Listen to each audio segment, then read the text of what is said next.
What's going on, everybody? Welcome to the Prophecy Misfits Podcast. This is episode 266. Woo-hoo! Day one. Oh my goodness. Yep. Yeah, day one is coming up. I'm sure y'all are aware of what's going to be happening here on Monday and all that jazz. And we got some stuff when it comes to that situation. Yeah. Gonna be some fun times. Either way, so this is what we do on Tuesdays and Saturdays. We get together and we watch for the signs of the return of our Lord and Savior Jesus Christ.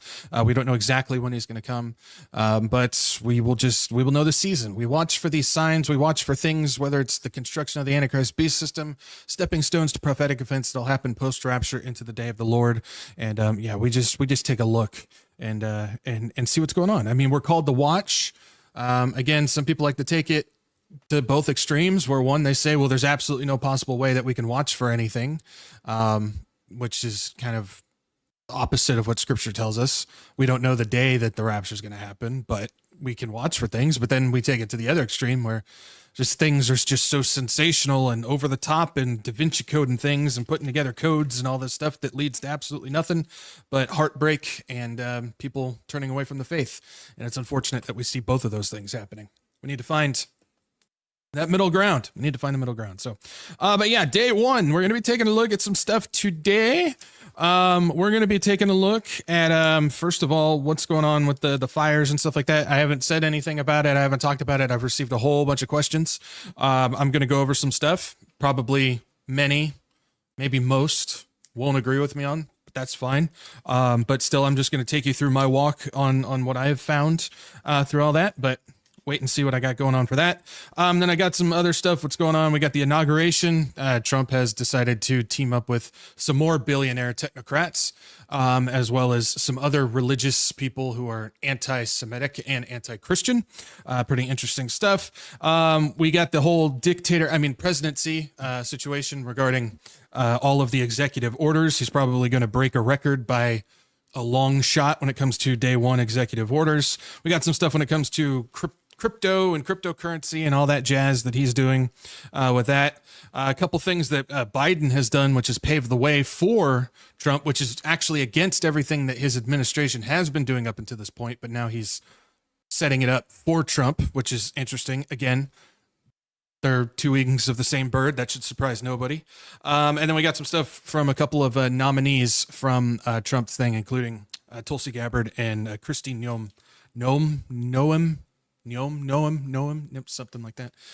Not sure. But yeah, we got some stuff with that. So, and a bunch of other things going along. We got a lot to cover, but it's a lot of stuff that I thought would be good to go over as far as that goes.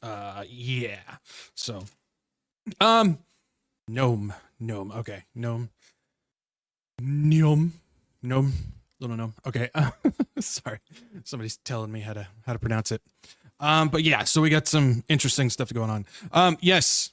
I've been getting some comments and stuff like that. I am aware of the situation when it comes to my weird sound as of lately. I've told you guys that I've been trying to get new equipment set up for the conference that's coming up. So it's taking a lot of fine tuning, adjusting a lot of stuff. I'm adjusting as after each live show so I can kind of tune things in. So there's going to be a lot of weird things going on. So I'm still trying to figure all that out. So I apologize if that's a problem, but you're just going to have to ride with me on it until I can get things figured out. So yeah, just putting that forward on that. So, all right, let's see what y'all are up to. How's everybody in the chat doing? Let's go right here. Misfit Tina with Peanut the Pug. Good to see you guys. Thanks for being here. And hopefully you're doing all right, Tina. Hopefully you had a good week and everything was good for you, for sure. Let's see. We got Lana Scott as well. Good to see you, Lana. And thank you for being here. Hopefully you're doing all right today. Let's see. We got Sherry Osborne. Good to see you, Sherry. And hopefully you're having a good week with everything, and you're resting this weekend. Let's see. We got Beth Davis asking for prayers, so please be praying for Beth for that. Also, if you guys can, be praying for he's not in the chat. He wasn't here on Tuesday either. But you know him as Misfit Matt one of my tools. His dad is been dealing with some issues with his heart, and he's going to be going, I think it's like triple or quadruple. I think it's triple, open surgery, triple heart bypass thing in the order that it's supposed to be. I'm not exactly sure the correct order. But yeah, it's going to be open heart surgery, like triple bypass type of thing. So be praying for Matt's dad. He's been dealing with all of that over there. So please keep them in prayer. We got Ms. Mustard as well. Good to see you, Ms. Mustard. The French is mustard. That's right. Good stuff. Thanks for being here. Danoman's Gump Ride. Good to see you. And hopefully you're doing all right this Saturday. We got Jellyfish 67 as well, watching every day. That's good. That's what we're supposed to be doing. Good to see you, Jellyfish. KG saved by his grace. I was going to say face. So I was like, that would be kind of weird. Saved by faith and face. Don't think that works. Good to see you, KG. Matt Linton, what's going on, Matt? Good to see you, man. And hopefully you're doing all right, man. Hopefully you are doing all right, hanging in there. And let's see, we got Maccabees as well. Maccabees, good to see you, Maccabees. And thanks for being here. We got Not of This World as well. Please be nice to my tools. They do their best. I try to keep them shiny and sharp. Some of them are a little dull. No, I'm just kidding. Good to see you, Rick. Thanks for being here. And hopefully you're having a good weekend. We got Cindy J. Evening, y'all. Y'all. Man, you're going super south on that one. It's not just y'all, but it's y'all. Y'all. Good to see you, Cindy. Thanks for being here. What's up, Patrick? Glad to see you, man. Hopefully you're doing all right. Let's see. We got Vicky. Patrick, I'm the dull one. Oh, my goodness. Vicky, good to see you. Howdy. Good to see you. Hopefully you're doing all right. Hello, Mom. Good to see you, Mom. And hopefully you're doing all right on this Saturday. Mountain Skies as well. Good to see him. Bill Gates. Yeah, there's another one right there. Well, we'll talk about that a little bit later tonight. So we got Fabro Family. Good to see you, Fabro. Thank you for being here. Let's see. We got Rachel C. Good to see you, Rachel. And hopefully you're having a good weekend and you had a good week. We got Maya Rivka as well. Good to see you, Maya, and hopefully you're doing all right. Fire's still burning in Cali. There is still fire going on in Cali. There's always fire in California. That's one of the things that I'll talk about tonight. There's always fire. Tanya Romig from Tulsa. Good to see you, Tanya. Thanks for being here. Kiss some more, Terry. Kiss some more as well. Not kiss a less, no, kiss some more. Sorry. Good to see you, Terry. Thanks for being here. Jalapeno. What's up, Jalapeno? Good to see you, man. Thanks for being here. We got Kim Simpson as well. Looking forward to this. Well, that's good. That's good. That wouldn't be good if you weren't looking forward to it. That'd be kind of sad. But either way, good to see you. Stephanie B. Good to see you, Stephanie. Thanks for being here. Looking about hamburgers with cheese. Okay. Good to see you, Peanut Gallery. Let's see. We got Ebsy from across the pond. Good to see you, Ebsy. Hopefully you and the princess are doing all right. Thanks for being here. Let's see. We got Cheryl Vogel as well. We got Bonnie Turner. Bonnie Turner is here as well. Old Man Gibb. Good to see you, man. Thanks for being here. Let's see who else we got. We got Jackie Clausen. I did that one on purpose just for you, Jackie. Good to see you, Jackie. Thanks for being here. Let's see. Anybody else? We got Peanut Gallery again. I feel like I'm missing some people here. Rosalie is here. Good to see you, Rosalie. Rosalie, why is Trump having an anti-Semitic jihad? Yeah, we're going to talk about that tonight, Rosalie. So yeah, just hang on. We're going to get to that. What's up, Tobes? Good to see you, Tobes. And his image, Katie, is here as well. So good to see you guys. Well, thanks for being here. If I don't pick you out, it's not that I don't like you. It's just we got a bunch of stuff we got to get to tonight. Literally a bunch of stuff. And we got church tomorrow. So let's go ahead and get into some housekeeping. Housekeeping? I think you're sleeping. Housekeeping? All right, for housekeeping, usual spiel. If you guys can, like, share, subscribe, get this out to as many people as you can. It's not about views, not about butts and seats, but it is about getting the warning out to people, getting people to Jesus. That's why we do this. That's the whole reason why we do this. We can watch, we can know all these things, we can go down the rabbit holes, we can know all the secrets and the ins and outs behind the curtain, below the surface, however you want to put it. But the fact is if you don't have Jesus Christ, then all of that means jack diddly squat. And so hopefully if you guys can like, share, subscribe, it'll help reach those people that are lost, have questions, and ultimately need the gospel of Jesus Christ. They need that hope, that salvation that only he can provide. So if you guys can do me a solid and like, share, subscribe, certainly helps. Also, Make sure you guys follow me, Rumble, Odyssey, Telegram. Those are my backup channels. Of course, we're multi-stream into YouTube, Rumble, and the website all at the same time. But if I get booted off YouTube, we'll be back up live streaming over on Rumble, so make sure you guys follow me there. Odyssey is kind of the emergency platform for the emergency platform type of deal. And then Telegram, I post updates, announcements, news, things, and anything in between. I just kind of throw some stuff up there whenever I feel like it. Usually got the Sunday funnies that I do, and I got some links and stuff to new videos and all that jazz and stuff that I'm putting out. The best place to keep up to date, though, of course, is the WretchedWatchmen.com website. That's the place that will always be the most up to date, whether it's the latest podcast, video series, announcements, church finder events, anything in between. That's the place that you want to go. So make sure you guys bookmark that page to stay up to date with what's going on as far as all that stuff goes. Okay, we got some exciting stuff. Did you guys like Chris on Tuesday? Did you guys like Chris? Hopefully you guys were there. I know, again, there's a lot of people that don't like new faces. They don't like new people. They're uncomfortable, and so they kind of tune out when it comes to having new people on. I'm urging you guys and hoping you guys will go ahead and join in and enjoy the new people that are coming on board. This is part of the wonderful misfit patchwork that we've been putting behind the scenes. But hopefully you guys enjoyed Chris. That's not the last time you will see him. He will be back. Trust me. We got a bunch of stuff that we're going to be doing. He's one of the foundational guys bringing in. Well, I've got some other stuff going on. We got a latest announcement. I said I've been working on it, and it's going on. So if you guys remember, coming up in March, we've got ourselves the If We're Still Here Bible Prophecy Shindig. We've got a new face joining us as a speaker. You see him right in the center there. We've got Pastor Jeff Solwold from Calvary Chapel, Madison. And he'll be coming on board. He's done a lot of stuff with Chris as well. They're best friends. And he's somebody that I kind of came across after Chris. And we've been doing a lot of background checks, vetting and stuff, making it sound like we're getting into these people's lives. But for the most part, we are doing our darndest to make sure that we get the right guys involved with what we've been doing. And so you guys may not know who Jeff is. He's awesome.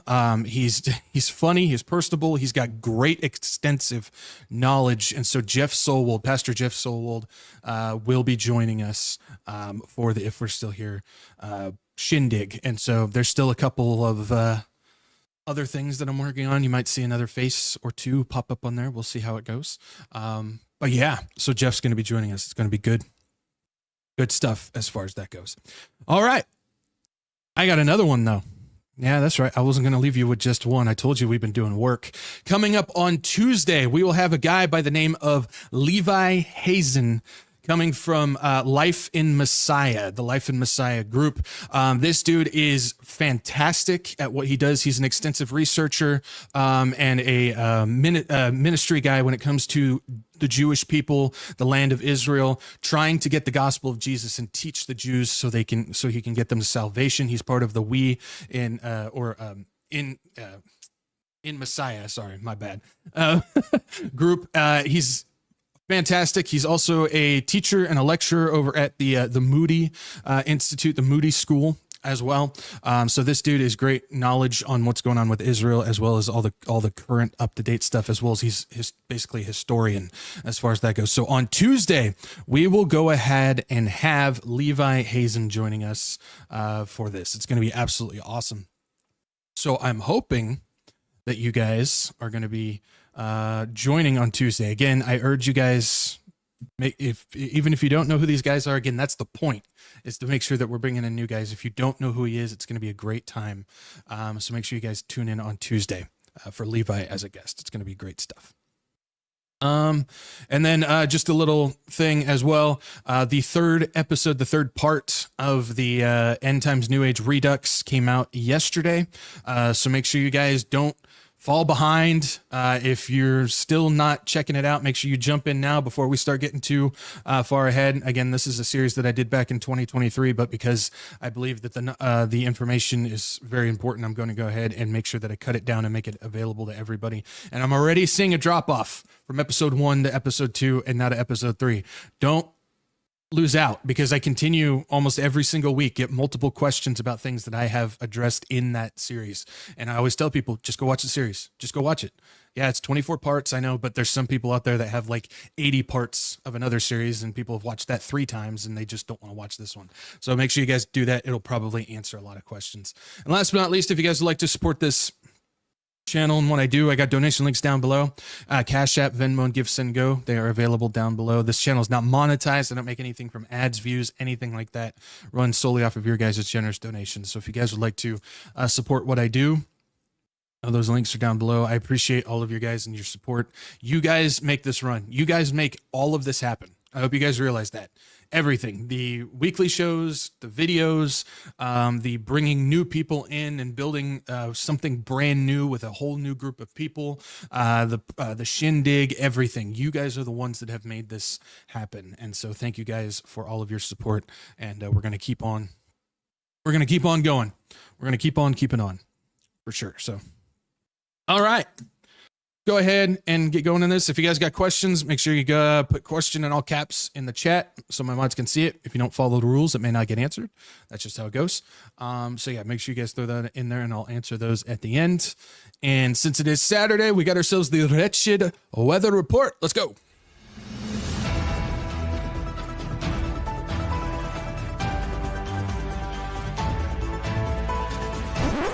Everybody got their fancy hats? Let's go! Let's go. All right. So for the Wretched Weather Report, what we do is we keep track of the trends when it comes to natural events, things like earthquakes, volcanoes, and hurricanes, and storms, and all that type of jazz. As we know, these are going to be part of the birth pangs, the end times birth pangs that's going on, and they're going to increase in size and frequency as we get closer and into the day of the Lord. And so we just keep track of what's going on. So as far as earthquakes this past week, 5.5 magnitude and up, we had a 6.2 in... The Mexican city names, dude, are just ridiculous. Colmen de Vasquez Pilares, Mexico. Yeah, how would you like to explain that to your pizza driver if he lives outside of town? But yeah, so 6.2 magnitude there. Then the big one of the week was a 6.8 in Miyazaki. That would be Japan. That one had a tsunami warning, which I think it was about 3 hours later. It was rescinded. They lifted it.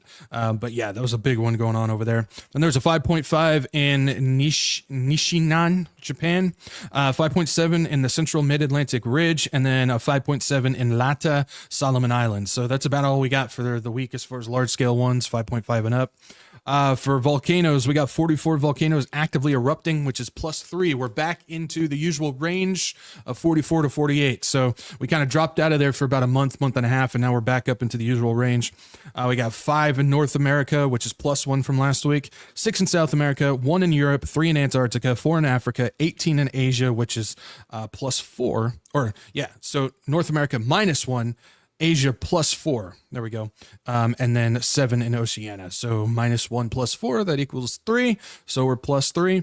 And that's your math lesson for the week as well. So, okay. There we go. All right. That's all we got as far as that goes. You guys ready to go? You guys ready to kick this off? Cowabunga. That's a lot of volcanoes. Yeah. Yeah, we're sitting about the usual range though. It's been about the mid 40s there for about 3 years, as long as I've been doing this. Occasionally we go 1 or 2 up. Occasionally we kind of drop a little bit low, but we're usually sticking about the same spot. So, okay. All right, let's go ahead and get into this. So we're going to go and start with the wildfires in California. So I've been asked a ton about this. I received a lot of emails. There's been some people in my comments asking if you're going to talk about the fires and stuff like that. I've seen a lot of the talking points. I've seen a lot of the different information that's being passed around and talked about, whether it's secular, whether it's just in comments, people conversing. Talk amongst yourselves. It tastes like butter. Or just prophecy teachers talking about this. I wasn't necessarily going to talk about it, but because of everything swirling and nothing slowing down, I thought, okay, it's time for me to get involved with this. So I'll just go ahead and say this. I probably have an opinion that a lot of you guys won't agree with. You guys know me. I don't necessarily go with the flow of things like at all. This is probably going to be one of those cases, but I take a look at this as I usually look at things. I'm not planting my flag on anything. I tend to lean in a direction until there's something concrete, and so I just have a different leaning direction than I guess you would say. But so you guys know that I love to dig through the rabbit holes. I love to take a look at all the things out there and everything like that. And if I find something that's fact and hard and concrete, I'll make sure that I present it that way. Otherwise, I think it's good to sometimes to just stay grounded and hold on to a much more just pause and think type of way when it comes to this. Sometimes I think that we get so caught up in all of the stuff going on that sometimes we don't pause and just kind of stop and think of the simple stuff, and we just jump straight to the big thing because everything right now is kind of a big thing. Sometimes it's good to just kind of pause and go from there and just kind of think in that direction. So let's just go ahead and start here. As far as this goes, this was just a report from Wildfire. What's the name of the thing? I can't remember the name of it. It's a place that just informs on wildfires. I can't remember the name of the website. I'm sorry. But it says historic Los Angeles wildfires are anything but unprecedented. This is the Palisades fire may well turn out to be the most destructive wildfire in Los Angeles history, even while today it remains uncontained and growing. This was written on January 9th, just to let you guys know.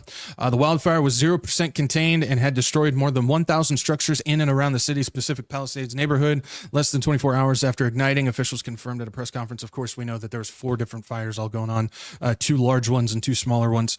Whatever the cause of the ignition, a combination of the hurricane-forced winds, which is something that people seem to have forgotten, that there was 100-plus winds the entire time that this thing was going on, which can spread a fire faster than you can say hunky-dory. Hurricane force winds, drought, which California has been a drought for years. I think we were in a drought when I still lived in California, and that was like, 6, 7, 8 years ago, something like that. An abundance of newly grown vegetation, which is another problem California has, that quickly dried, creating the perfect storm for rapid and destructive wildfire spread. The Palisades fire and at least 4 other fires that ignited on the same day were often called unprecedented by officials in the media, but they were anything but.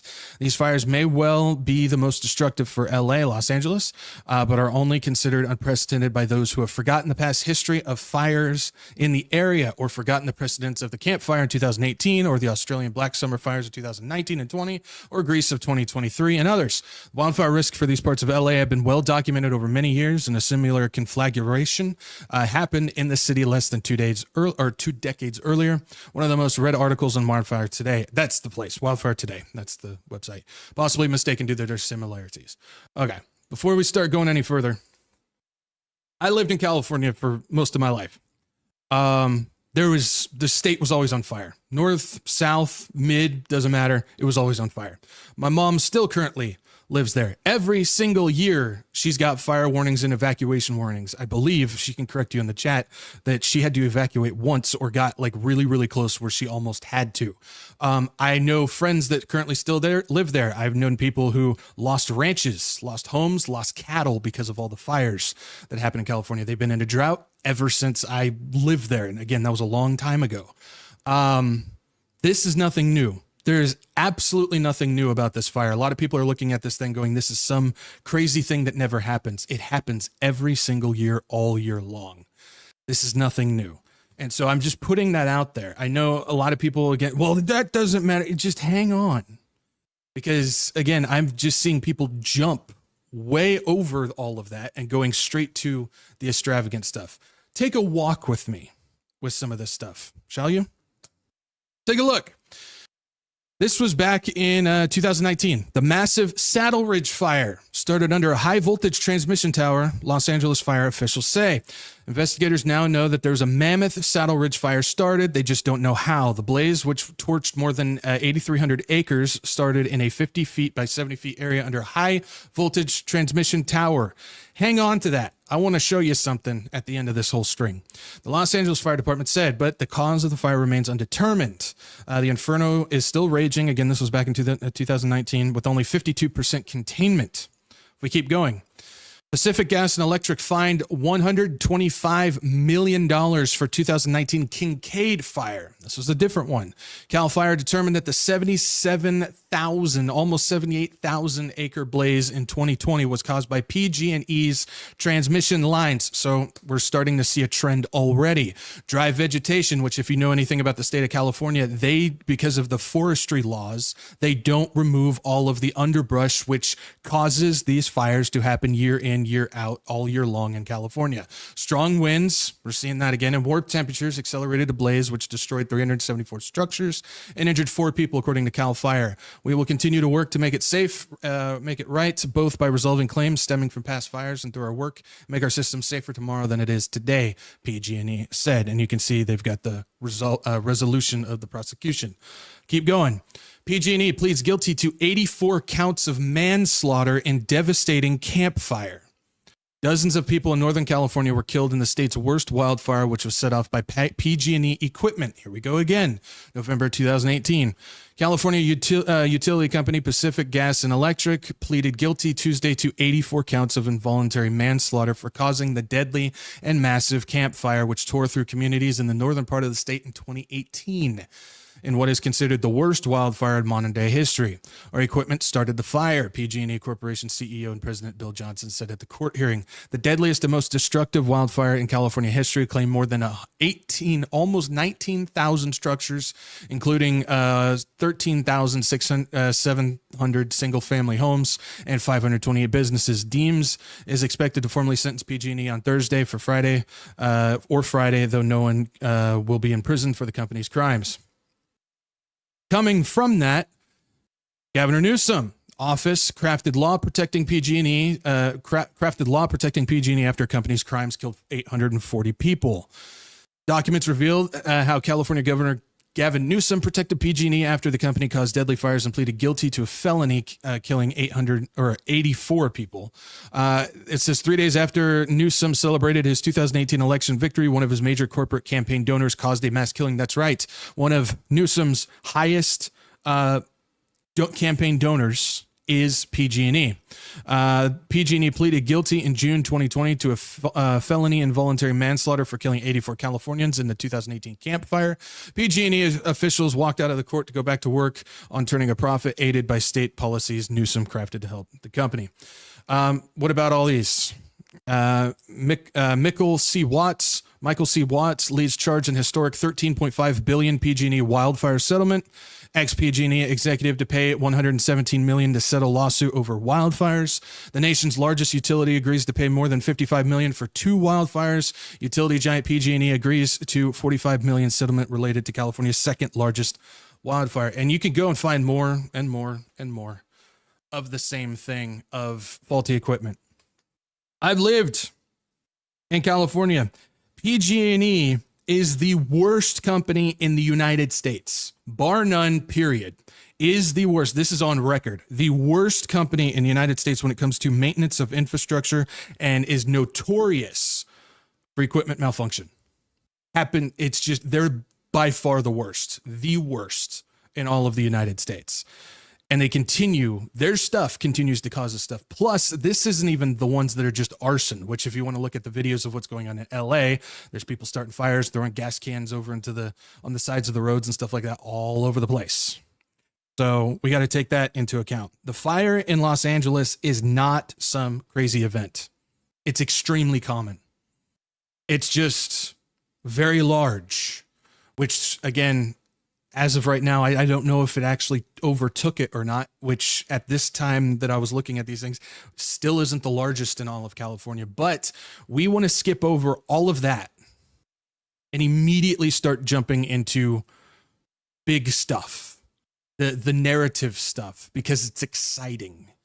And we're always looking for that because we see all the different things going on. Well, it must be exciting. Nothing can be simple anymore, which I think is a good way for them to operate, to do things. They can do things simply now because we're not looking for simple anymore, even though sometimes we just need to stop, pause, and just think it out real quick. Because to me, there's been a consistent thing since I lived in California a long time ago. It's been consistent ever since of these things happening. Now, I'm not saying this is what happened and the other thing didn't happen. All I'm saying, again, I'm not planting my flag either way. We don't know what it is. But all I'm saying is we need to be a little, we don't need to jump to things so fast. We don't need to immediately go to the big thing. And without just kind of taking a look at what's going on, what other things going on. So I just want to put that out there. I want to let you guys know, PG&E, state of California, have a long history of this. Let's keep going. This is where that narrative comes in, the big thing. This is where the narrative comes in, and so I'll go ahead and address it. This has been passed around. This has been the main thing that has been going around, everything about the narrative, prophecy teachers, conversations, secular and Christian conversations going on. This is what everything is attached to. The Smart LA 2020 thing that came out in December of 2020. And everybody's saying, well, it's for the Olympics thing. They want to put a smart city there and all that type of stuff. Okay, I get it. Here's the thing, though, and I explained this to somebody in my email once before. There are over 1,000 cities across the world and growing that are on track to turn themselves into a smart city. And you're going to tell me that none of those cities are going up in flames or having giant, catastrophic things happening to them, but just these ones. I'm not seeing a good connection there. I like to connect dots. If there's not a dot to be connected, I can't really roll in that direction. Here's just a few. Just a basic search. You can find all the information that you search. I just thought I'd do a few. You got the WEF picks the 36th city for the Smart Alliance. Everything from Netherlands to Spain to Northern Ireland to India to another Spain, Colombia, Brazil, Argentina, Chattanooga, USA. I've talked about that. Argentina, South Korea, UAE, just Turkey, Uganda, Russia's on there, Australia, San Jose, United States, Toronto, Canada, Mexico City, all these ones. You got ones in just in the United States, Dallas, Texas, Chicago, Illinois, Denver, Colorado, Seattle, Washington, Charlotte, North Carolina, San Francisco, California, Washington, D.C., Boston, Massachusetts, Chattanooga, Tennessee, Boulder, Colorado, San Jose, California, New York City, Miami, Florida, La Grange, Georgia. These are just some. There's over 1,000 across the world, 200 alone in the United States that are going to be transitioning into smart cities, and it's growing by the day. Did you know they want to turn all of Florida into a smart state? Not just a smart city. They want to do a smart state for California. DeSantis came out and said that's what they want to do. Where is all the catastrophic events for all those places? Not seeing it. It's not, I haven't seen it. There's been ones here and there, but those are all over the place because they just happen. There's no connection there. That's the thing, is like we're just taking something and applying it to something else, but there's no way to connect those two together. And so if there's going to be all this stuff happening in like LA, but why is it not happening in all of those thousands of other cities across the world to make it happen? Just not seeing it. Do you guys remember this? The Project Phoenix thing that happened when the hurricane was going through into Tampa Bay and it dodged Tampa? That didn't happen either. But we just applied it and ran with it without stopping, waiting, seeing, and just going from there. That's what I mean, is you guys know me. If you've been watching my channel, you know me. I love going behind the curtain. I love digging the holes. I love going down the rabbit holes. But if they don't connect, if there's no factual evidence and we're just piecing stuff together that really doesn't go together, I'm out. I need something more concrete. I'm just not going to go by the by the seat of my pants, fly by the seat of my pants type of thing. And so again, I'm not saying that this isn't the case. I'm not saying that. It could be, but there's nothing to tie it together yet. There's nothing that ties it together to just a PG&E fire either. We can only just go off the things that we've got.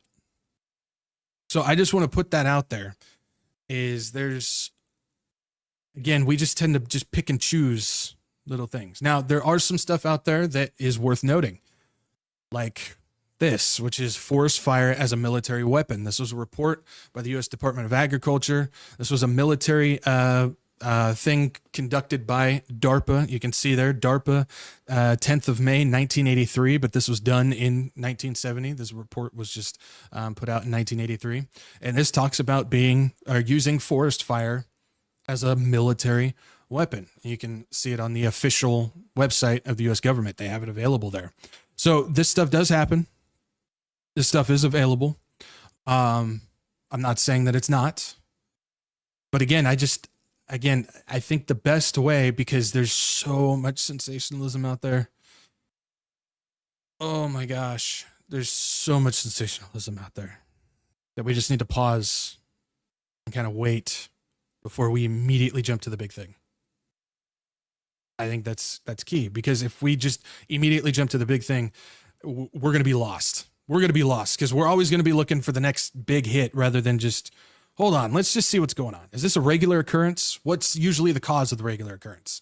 Well, the state of California is always on fire. They've always been in a drought. PG&E is always getting manhandled because their equipment is malfunctioning and starting wildfires, even killing people. This stuff is all over the place. So just to put that out there. A couple other things on this. Most of the information that I've seen regarding what's going on in LA started from one place, and maybe it started somewhere else. I'm just following the trail from what I've seen. Stu freaking Peters, man. I am so sick of that man's mug, because the information he puts out there, he just pulls stuff down, throws it against the wall, and says, this is what happened, and everybody takes it and runs. A lot of the stuff going out there. Stu Peters claims that the California wildfires in LA were from 4 different things: directional energy weapons, smart meters catching homes on fire, nano dust, and HARP. He says the Los Angeles fires were all 4 of those things. And that's what everybody took and ran with no evidence saying that any of that happened. We do understand that directional energy weapons exist. The DO weapons, they do exist. We understand that. We do know that nanodust exists. But the video that I saw of the nanodust was actually a video from 2018. I think it was 2018. That was a special effects video that somebody was putting together. It wasn't real. The smart meter catching homes on fire. No way to prove that. Just people are running with it. And then what was the HARP? We know that HARP has all the stuff going on, but you're telling me that they kicked on HARP from Alaska to shoot something all the way down to LA. Where's the thing that connects that?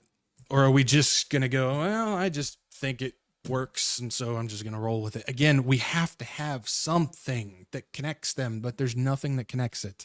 The other thing that I see going around is the whole blue thing. The directional energy weapons don't burn things blue. Again, stop and think for a second. What do the directional energy weapons do? I will take, they start fires for 500, Alex. Okay, they start fires. So you're telling me that not the directional energy weapons don't burn things blue, but neither does the fires that the directional energy weapons, neither do they. So not only do the energy weapons themselves don't burn anything blue, but the fires that they create don't burn blue too, because that's the only thing that would make sense, because there's fires going everywhere, and those fires would have to not be able to burn things blue. Or are you telling me that the DO weapons are literally, there's no fire, it's just all energy weapons blowing everything up, and they can't hit anything blue?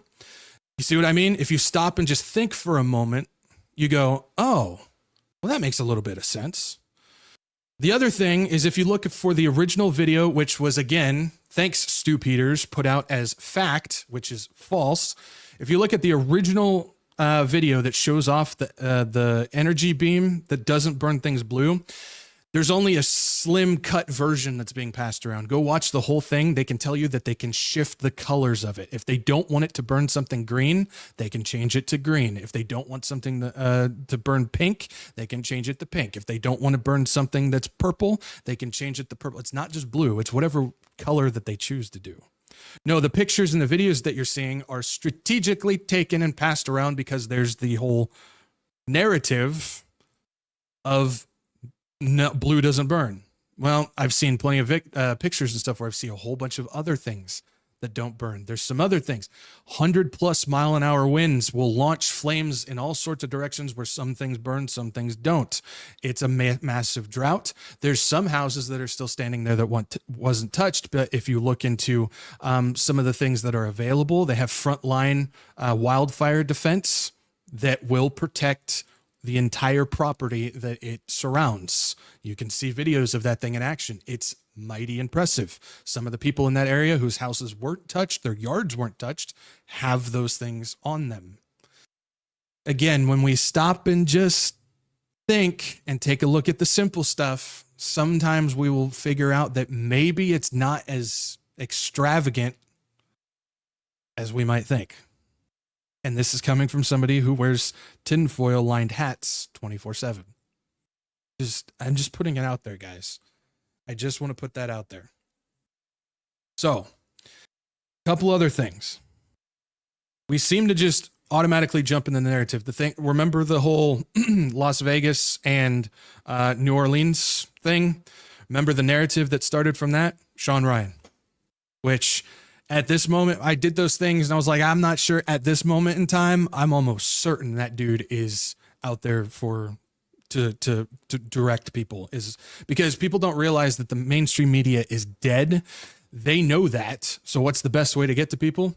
To prop up podcasts and talking heads. That's why we got people like Tucker Carlson and Redacted and all these other people and whatnot. And so the narrative, everybody immediately jumped over to Sean Ryan. I saw people in comments on prophecy videos where there was some people just talking about it going, well, we're not exactly sure. Somebody put in the comment, go watch Sean Ryan. He has the answer. No, he doesn't. You're just immediately jumping on to that. We can't do that. I can't stress this enough, especially in the times that we're in right now. We can't just jump on, especially people who have millions of followers who are propped up as having the answer. That should be sending some type of signal in your head. So is this thing possible? Could it be the big thing? Sure. I'm not saying that it can't be. But what I am saying is we got to not be so quick to jump onto it. And we got to think about the other stuff. And if nothing doesn't connect, then we can't jump on that. I've also seen some other stuff where somebody said, well, there was an episode where Los Angeles was on fire in The Simpsons. You know how long The Simpsons has been going on? Yes, they do have some predictive programming, but just because Los Angeles is on fire doesn't mean that that's predictive programming. I've seen some people connect Escape from LA. The front picture has Kurt Russell with fire going on in the background. That's not predictive programming either. What about the first one, the original one, Escape from New York? New York's not a walled-in prison yet either. I believe in predictive programming. I've talked about this stuff all the time, but you can't just take something and just throw it on the thing and go, well, that was obviously predictive programming if there's nothing that connects it together. Again, California is always on fire. So that's something to keep in mind on that. Yeah. So I just wanted to put that out there. As far as that goes, we have got to be very careful about the whole sensationalism stuff and jumping onto the big thing and going with all that type of stuff. Again, I'm sure there's a lot of people that no matter what I say and present, they're going to go, well, no, I'm still going with the big thing. That's fine. You're free to believe what you want. Again, I'm not planting my flag either way. I just want to caution you because the more that you jump on sensationalism, the less likely you're to believe actual facts. That's one of the big things. When you feed on sensationalism, when you're like a kid constantly eating candy, the moment that it's time for dinner and there's some facts and concrete evidence, all that stuff's boring to you at that point, and you're not interested. That's why so many prophecy channels out there do the clickbait and the sensationalism. There's channels out there that have been saying that the financial collapse is going to happen for the past 4 years. They've been calling it since 2020, and they still continue to put videos out, and people continue to go, oh, well, it must be true. Go back 4 years ago, and you'll see that they were saying the exact same thing. There's some people that says we're about to go hot. Ukraine's about to go hot. Well, that person, when it first started and they were putting it forward, is still claiming that we're about to go hot. It's because they get you to keep clicking over and over and over again, and you're forgetting that this is the same thing that they got going on.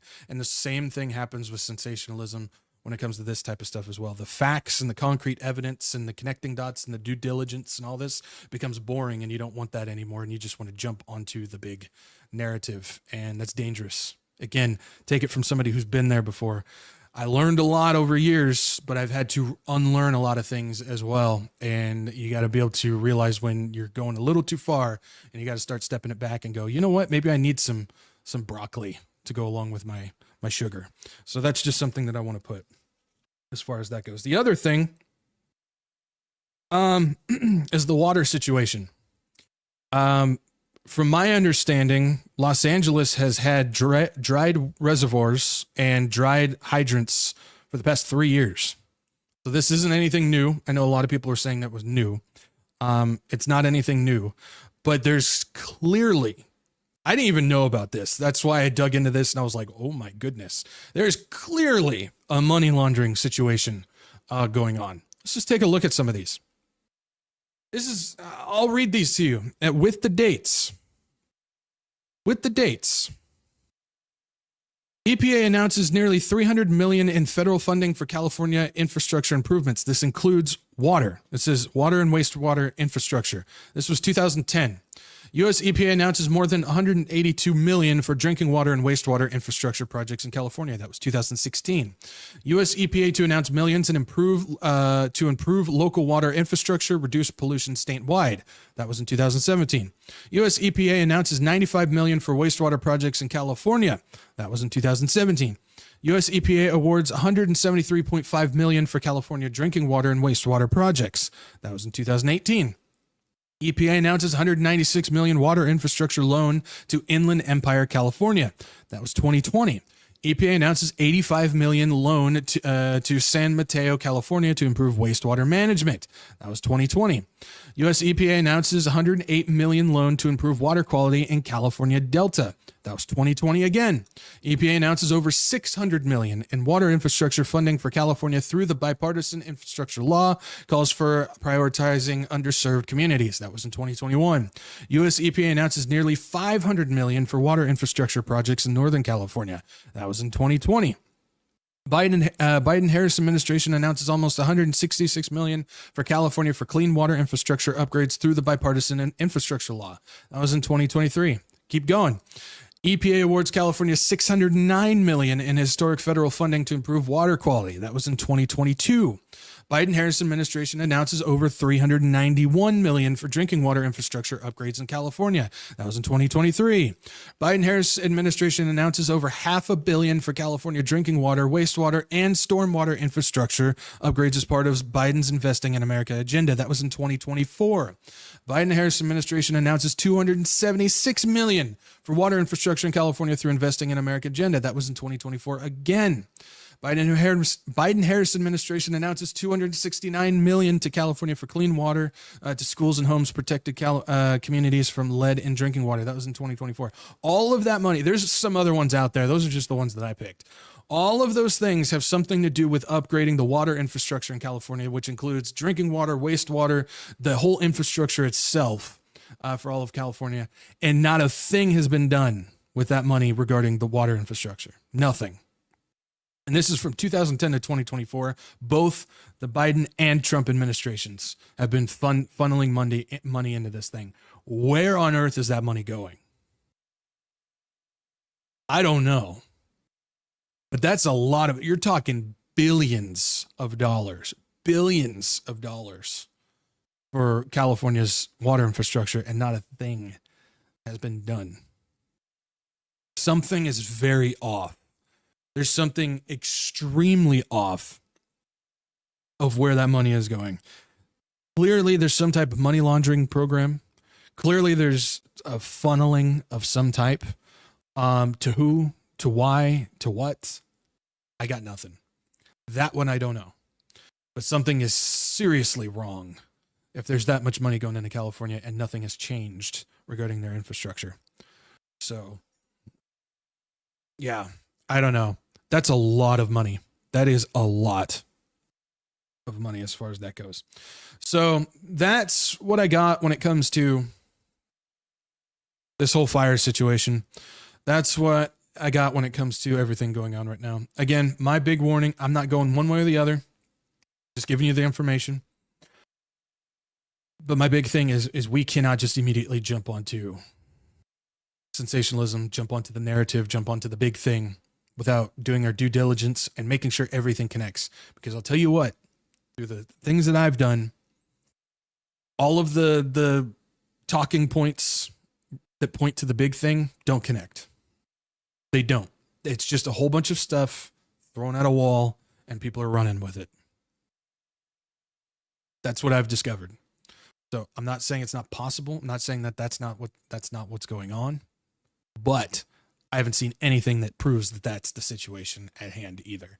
So just want to put that out there. All right. You guys good? You guys good? Did I make some of you mad? I don't try to make people mad. I just try to present the facts, the evidence, and then you guys figure it out from there. So, all right, let's go ahead and move on to the next thing. On to the next one. So let's take a look at what's going on with the inauguration. Day one, as we know, what's coming up on Monday. So there's been some interesting stuff regarding it being moved inside because apparently it's too cold. I've seen some stuff that says that it might be moved to a secret location. I don't have anything that backs that up. Just letting you guys know that I've heard that rumor going around. So look into that. Maybe you can find something. I did that. I found that just a couple minutes before the show, so I haven't had time to look into it. So maybe you guys know something more about that. But yeah, it's been moved, and for all these things, I don't know why. I don't know for what reason. They say it's cold. Maybe. I don't know. But let's just take a look regarding who's supposed to be there and who's going to be propped up as being big a part of Trump's administration. It says Musk, Zuckerberg, and Bezos will have ringside seats at Trump's inauguration. The presence signals a closer relationship with the incoming administration. Top tech executives Elon Musk, Mark Zuckerberg, and Jeff Bezos are scheduled to join President-elect Donald Trump's grand comeback to the White House on Monday. Sources told ABC News, reinforcing what's expected to be a closer relationship between big tech and the incoming administration. Been warning that that's what's going on. The big technocracy's coming in. Musk, Zuckerberg, and Bezos are expected to have a front row seats on the platform alongside Trump's cabinet picks. Think about that. Musk, Zuckerberg, Bezos. None of them have been elected, but they are supposed to have front row seats on the platform alongside the cabinet picks. How on earth? We saw Musk coming. We saw that one coming, obviously. But Zuckerberg and Bezos all of a sudden. Interesting. Wow. Wonder what's going on there. Trust the plan, right? Yeah, I've heard rumors that that the FBI is supposed to come up on stage during the inauguration and arrest both of them. Yeah, right. Go along with the Q stuff. Sure. It says throughout the transition, Musk has spent a considerable amount of time with Trump, frequenting the president-elect's Mar-a-Lago club in Florida, often accompanying him to various events. Bezos and Zuckerberg have also made trips down to Mar-a-Lago to meet with Trump since his November victory. That's right. They're spending plenty of time with that. And Zuckerberg's doing his trek around all of the conservative talking people, like he did the show with Rogan and all that type of stuff. And people are falling for the idea that he's now on the good side. Well, he changed his tune. He's on the good side now and all that. It says among notable guests expected at Trump's inaugural festivities are the Village People. Wow.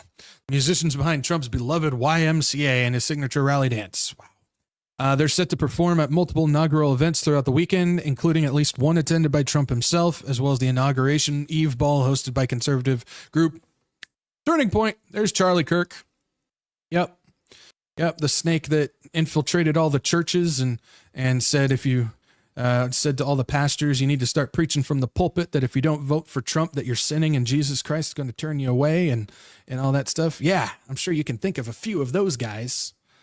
But yeah, of course, Charlie Kirk and his group will be there. Meta and Amazon have donated $1 million each to the Trump-Vance inaugural committee, as have other major tech companies like Google, Microsoft, and Apple CEO Tim Cook. Guys, if you're not seeing a problem here, then you've got TDS, Trump Delusion Syndrome. Meta in particular is donating to a presidential inaugural committee for the first time. Google, Microsoft, and Apple are now throwing their support behind Trump.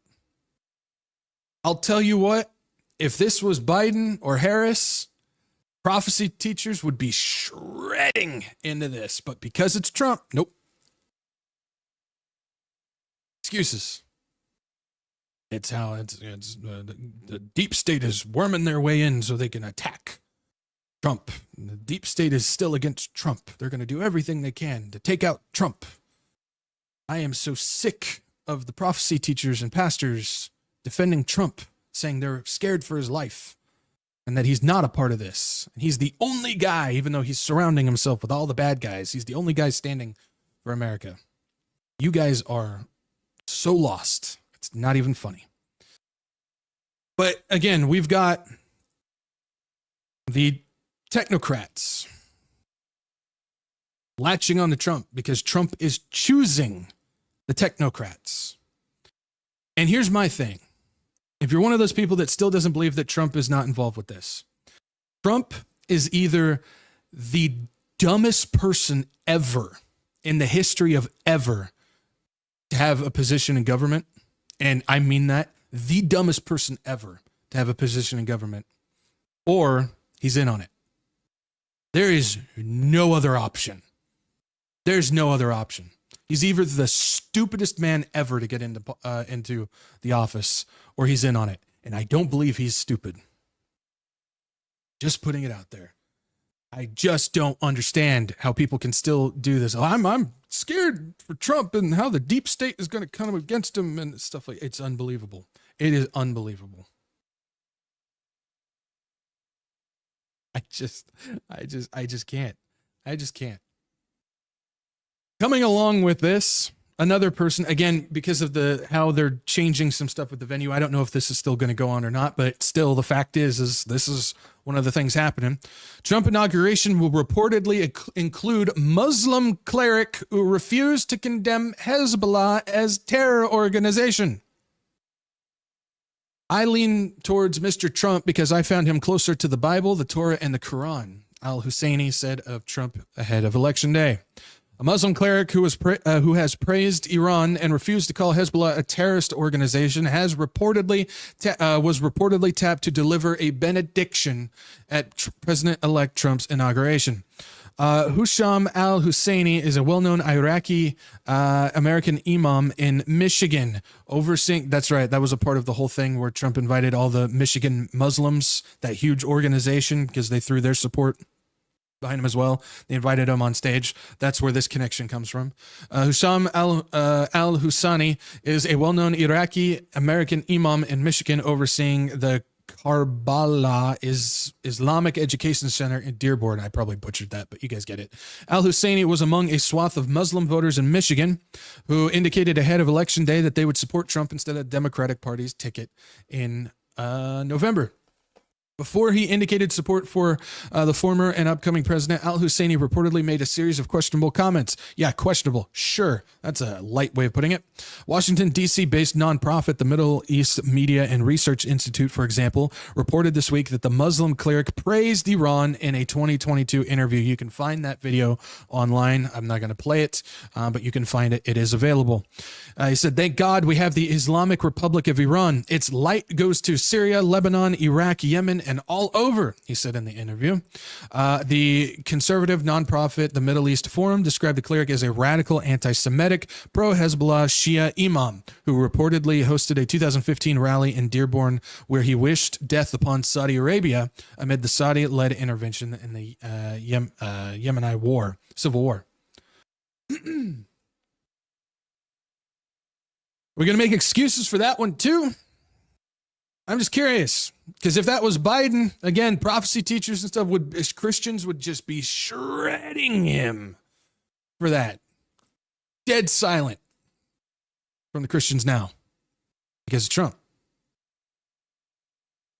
You know, we're halfway through January here, and we still have this problem where people are just actively choosing they're actively choosing deception. They want deception. They want it. And these are big guys too, that I'm sure many of you still watch, but they want deception. They want their hope, even though they're not willing to admit it, in man. They just do. And it's mind-blowing. It's mind-blowing. Again, the only two options are he is the dumbest person ever in the history of politics, or he knows exactly what he's doing. And I don't mean exactly what he's doing by the plan. I mean, he's in on it. And we're seeing the swath of technocracy. We're seeing the swath of one world religion, mystery religion. We're seeing the new age. We're seeing all of this surrounding Trump, and he's pushing it forward. The reason why I get so frustrated and kind of emotional about this is because I'm sick of deceived Christians. I'm not saying I have all of the answers. I'm not saying I know the plan of what's happening, but I can sit here and tell you there's something seriously wrong that Christians are absolutely refusing to address. And it's frustrating because I don't want to see people deceived. I want to see people question these things.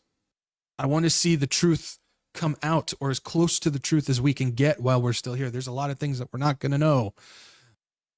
But this is why I get so emotional and worked up about this. It's just, I'm so tired of seeing people just putting their hope in a man, even though they claim that they're not, when their actions and their words speak another way. I don't know. That's just where it's at with me. Anyways, so with all of that, with what's going on with that, if you go back a couple weeks, we had a report going on about day one, how Trump was going to go full dictator on this.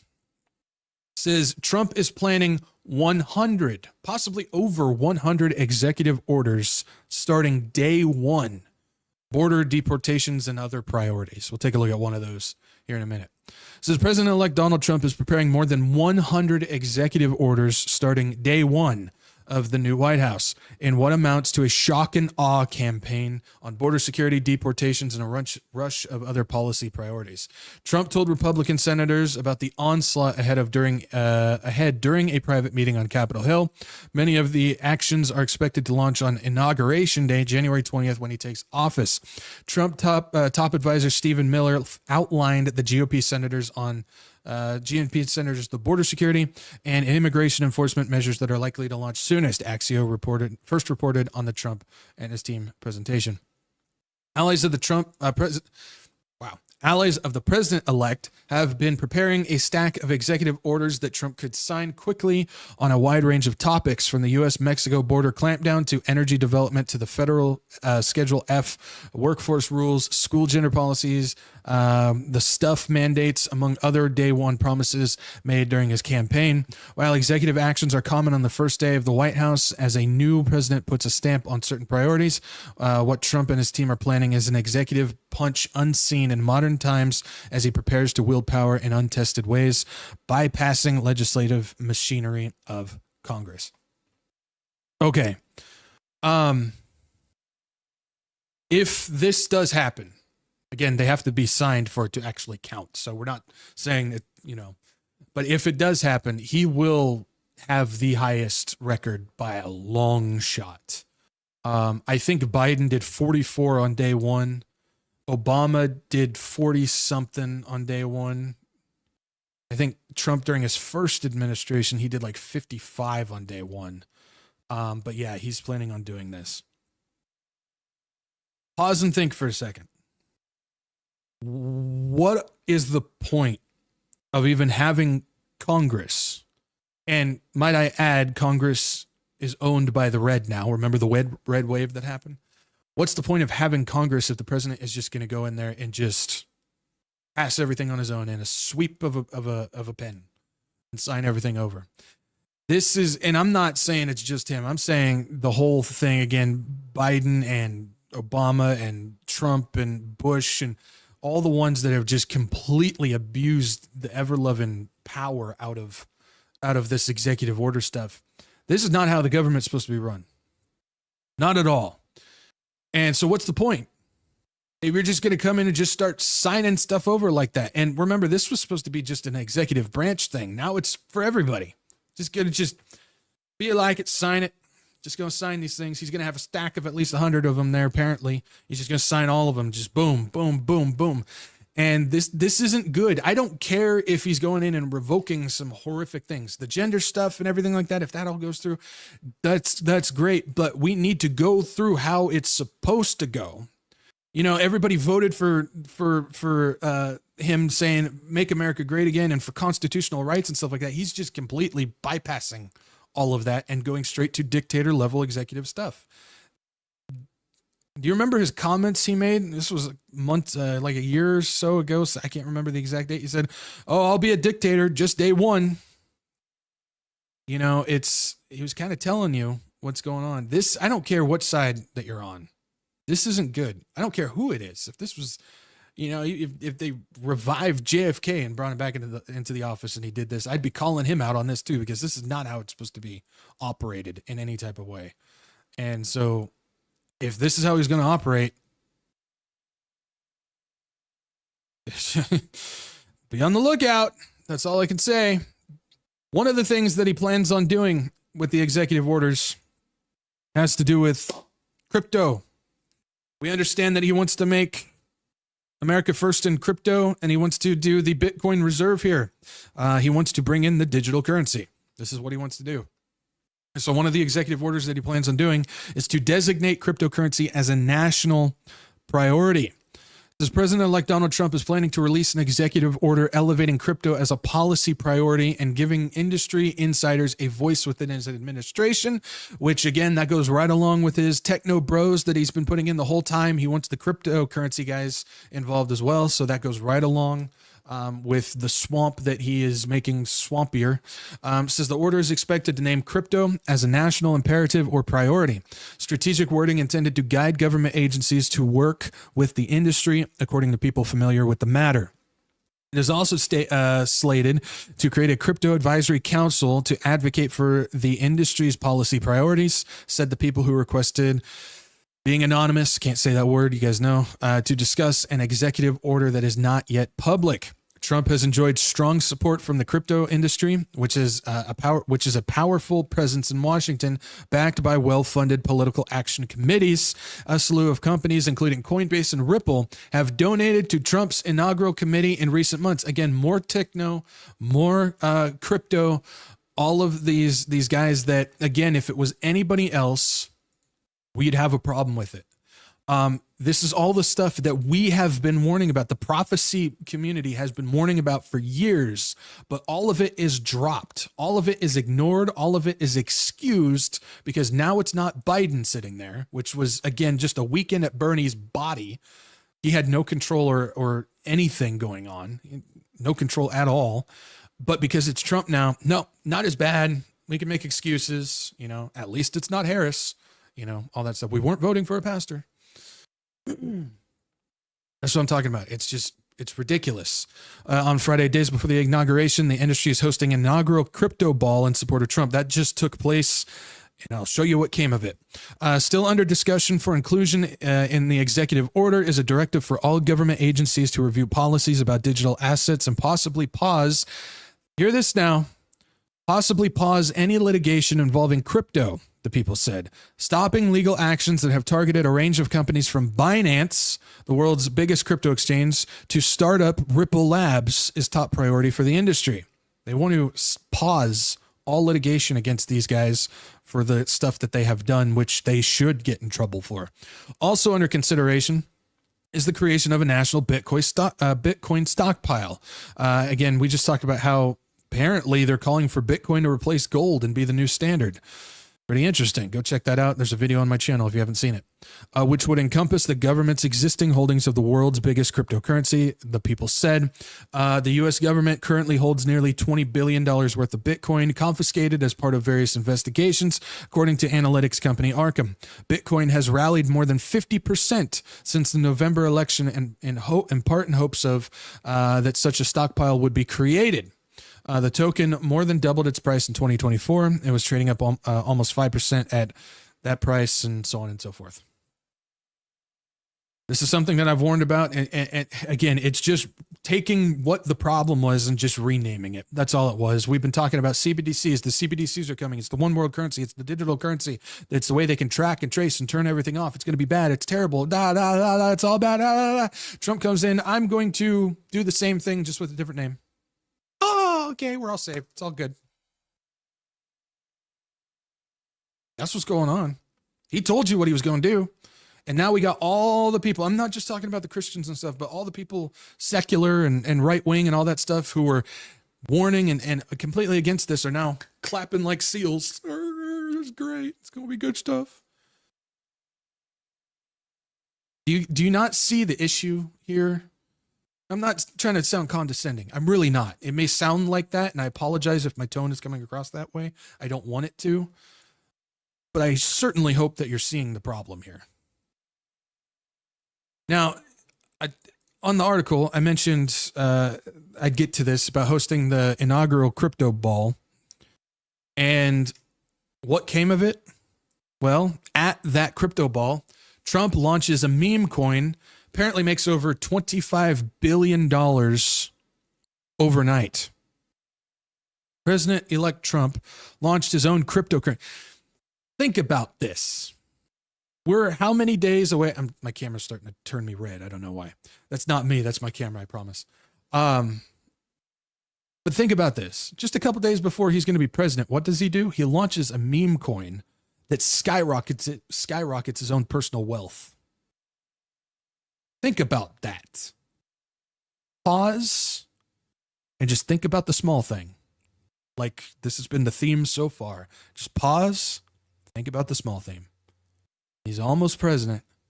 He knows he's got all these people behind him because of the Hegelian dialectic play that we've seen going on for the past couple years. What does he do? He launches a meme coin, which skyrockets his own personal wealth. President-elect Trump launched his own cryptocurrency overnight and swiftly appeared to make more than $25 billion on paper for himself and his companies. Why this matters. The stunning launch of S-Trump, which is the coin, caught the entire industry off guard and speaks to both his personal influence and ascendancy of cryptocurrency in his administration. It also speaks to the nature of the crypto industry, that someone could have $25 billion worth of something that literally did not exist 24 hours previously. If you don't see the problem with that, I don't know what to tell you. If you can't hold it, you don't own it. That thing didn't even exist 24 hours ago, but now it's worth $25 billion. There's a serious problem with this. By the numbers, according to CoinGecko price data, the Trump coin rose more than 600% overnight and was trading just over $32 as of 11 a.m. Eastern Saturday. That gives the coin a fully diluted market capitalization north of $32 billion. The meme website says 80% of the supply is held by Trump Organization affiliate, CIC Digital, and CIC co-owned entity called Fight LLC. One giant theatrical show from start to end. I don't care. This is all one giant show. This is like WWE for politics. That's all this is. They are subject to a 3-year unlocking schedule, which means they cannot dump all their holdings at once.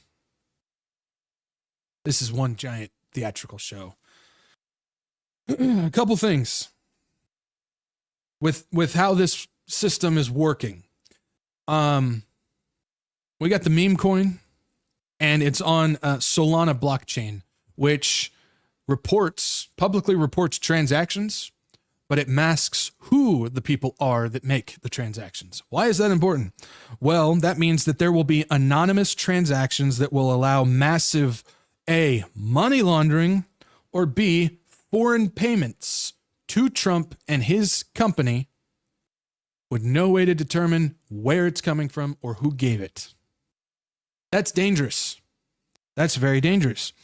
Payments into or out of Trump's financial systems opens the door for mass manipulation without knowledge of who. This is a serious problem. There can be mass money laundering, major foreign payments coming in, and nobody would know. Nobody would know. Now, this is status quo. We pretty much got all of that going on anyways, but this just makes it a whole lot worse. The Solana blockchain that the coin is on is centralized. So whoever owns the majority of the stake of the Solana blockchain owns that ecosystem. Be watchful of who's going to own that whole system. Something to keep in mind. Trump's team owns 80% of the supply and charges a 1% tax per transaction. It's a money grab. They make bank on all these people making transfers of the meme coin. He's just banking on the cult of personality following that he has.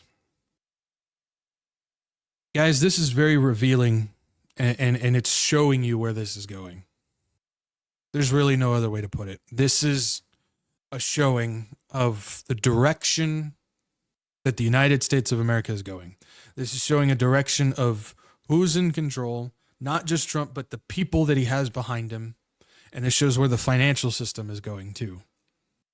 This is, well, what we've all been warning about for years now. And it's starting to go in that direction.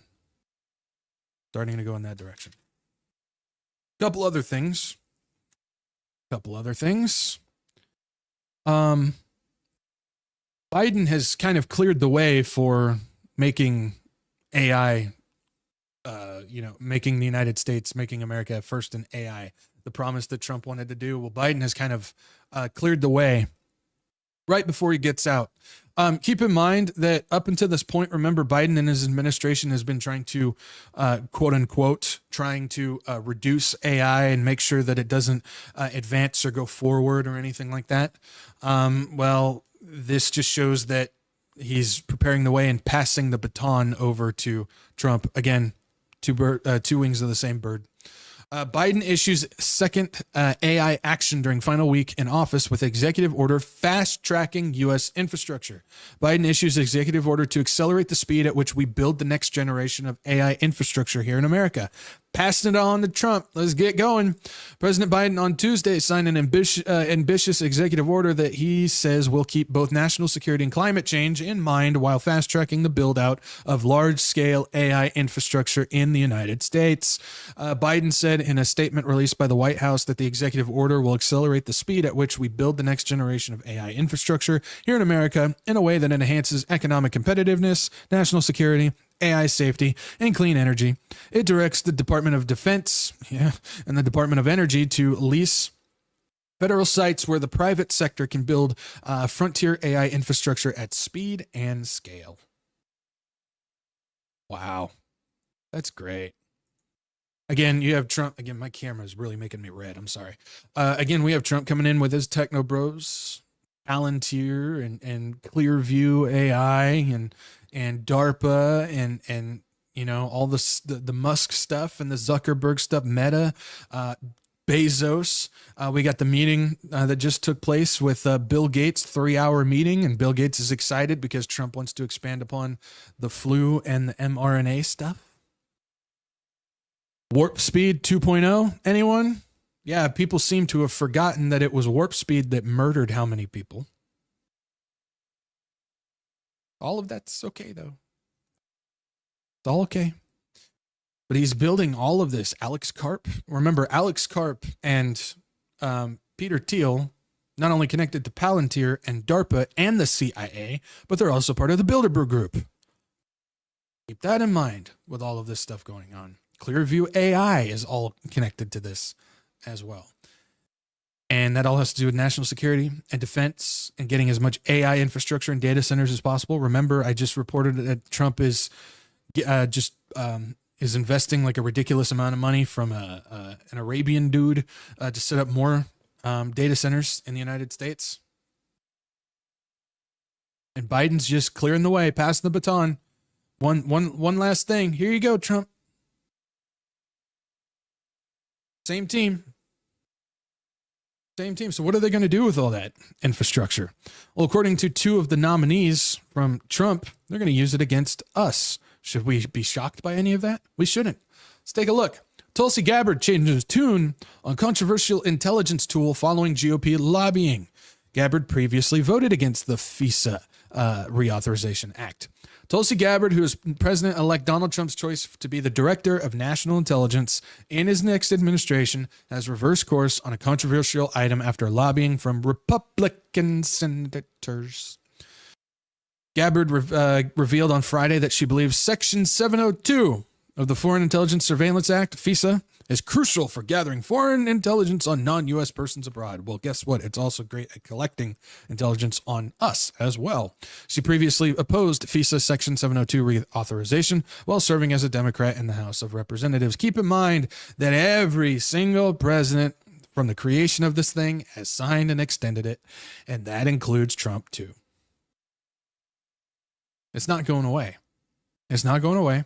She told you that she was against it. She told you that she wasn't, a bad guy anymore and that she was on the good side. And then the moment she's in, she flips and goes exactly with what they've been wanting to do. This is how it goes. It's all a show. It's always been that way. Nothing changes. Nothing will. That's how it goes. Now, along with that, you got Kristi Noem from South Dakota. She's coming in as she's the Homeland Security Secretary. That's what she's been nominated for. It took me a second. I got it. And she wants the CIA to get more involved with U.S. citizens to find out why they're becoming radicalized. Don't believe me? Here she goes. What I would say is the cybersecurity and intelligence elements that we have within the Department of Homeland Security have been incredibly siloed. They have not communicated with other intelligence agencies like they should and partnered. INA has some interaction, but not enough. And we also need to have CISA have interaction with the FBI, CIA to make sure they're working together to stop these types of threats and identify when they're growing among our citizens and how they become radicalized. Did you catch that at the end? He tried to cut her off because her time apparently expired. But she basically said that we need to use the CIA and our intelligence agencies to find out why U.S. citizens are becoming radicalized. Radicalized in which way? We don't know. But that just means more involvement of the CIA. Remember, that's exactly what Donald Trump called for not too long ago. Again, I just showed his tweets calling for more involvement from the CIA in the U.S. homeland. But I thought he was against the FBI and the CIA and all of this stuff that's anti-American and anti-privacy and anti-constitution, when in fact he's just building it up. Build it on up to the east side and to the west side and to the south and to the north. Nothing's going to change. Nothing's going to change, but this is what is coming. And so through all of this, all the information and everything like that, I guess one of the biggest things that I really have to say is we have just got to make sure that we pause and just kind of think for a second, take a look at all of the smaller, little stuff coming in, basic information, not immediately jump to the big narrative, not immediately go to a predetermined notion, not immediately just hop on to whatever pastor or podcaster or whatever. So that's myself included. Don't take any of this at face value. Go and find out yourself. Go and look into it. But we've sometimes just need to pause just for a second and just kind of think through some of this stuff. Because what we got going on is woo. But I'll tell you what.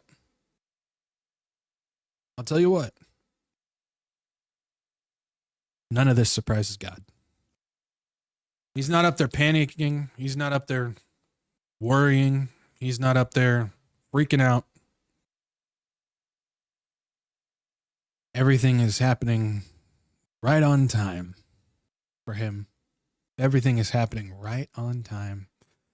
And, you know, I'm waiting for the comments. I'm sure there's already been some in the chat. I haven't really been looking at the chat for reasons. But yeah, no, it's one of those things where, God put Trump in there for this thing. Yeah, he did. A wake-up call. God put Biden in there too. But you weren't excusing Biden for all of this. You weren't ignoring Biden for all of this. You weren't giving him a second, third, fourth, 85th, 969th a chance or anything like that. No, you had the same the same like stance that I have regarding all of this you had against Biden, but has completely loosened and softened because now it's Trump. I think that's dangerous. I don't think it should change. I think you should have the same stance that you had for Biden for Trump. I think it's dangerous if you loosen it and then just, again, like he's going to do with his executive orders, you just put the sweeping thing over it and go, well, God put him in place. So whatever, doesn't matter. Why didn't you have that same outlook when Biden was in there? And don't say that you didn't.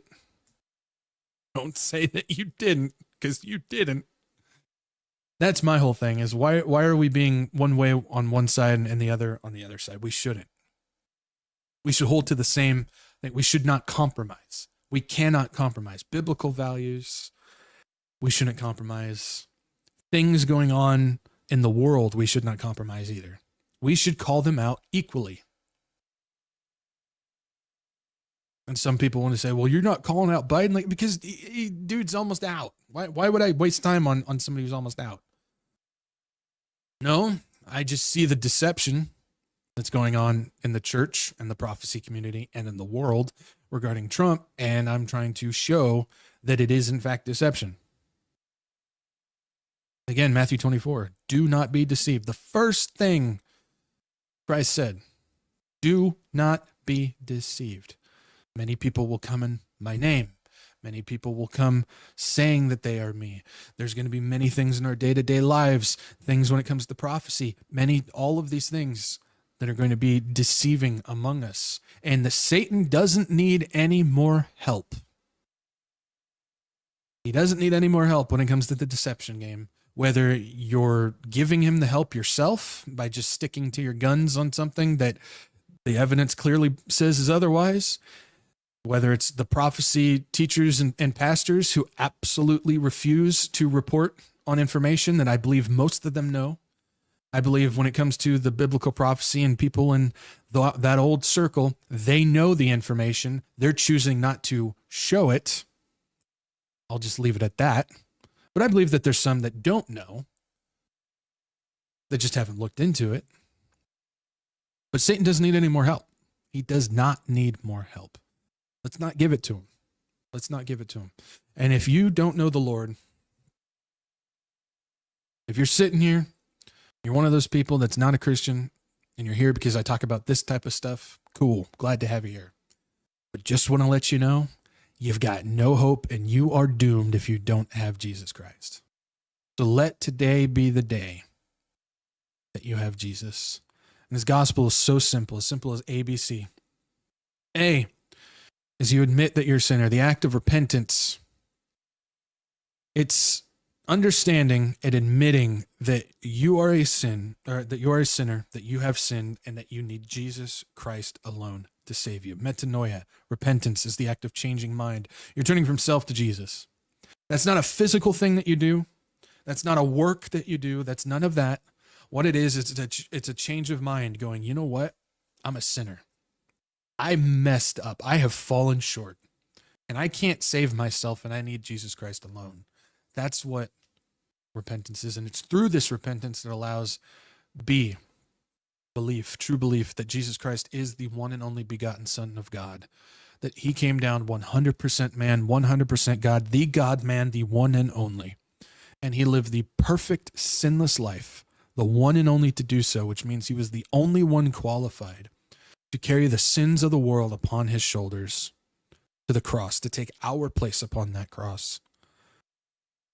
where he was killed, he was crucified. That should be us. But he took that for us. And because there's power in the blood of Jesus Christ, because he prophesied, he said, and he did. He defeated death on the third day and rose. He defeated death and rose again on the third day. For all who believe in him shall not perish but live forever in his presence and in his glory. It's his glory, not ours. There's nothing we can do to earn it. There's nothing we can do to make our way to heaven. There's no other gods, deities, or whatever out there that can save us. Only him, and the glory is his.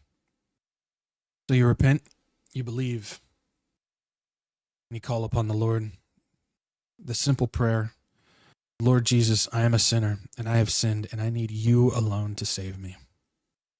Lord Jesus, I believe that you are the one and only begotten Son of God, that you came down and lived the perfect sinless life, that you died upon the cross, and that you rose again on the third day. Lord Jesus, come into my life, come into my heart, and save me.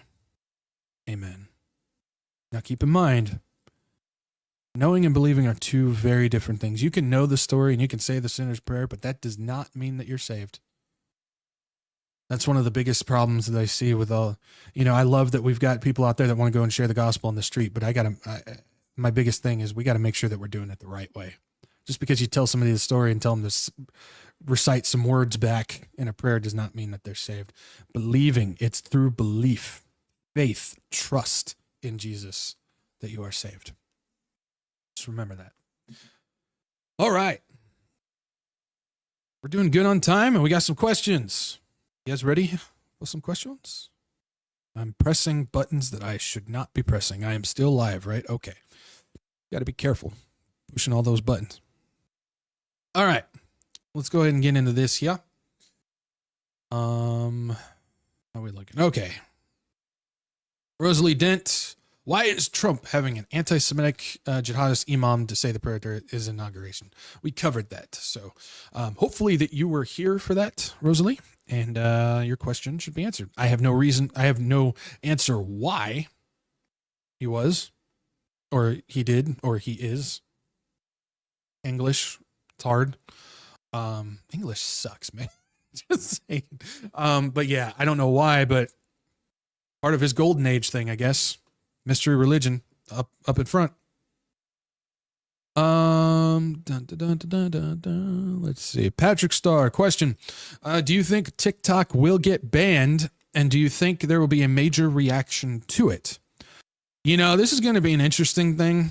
I've seen so many possible reasons why it will get banned, and I've seen so many possible reasons why it won't get banned. Do I think it will get banned? Man, I don't know.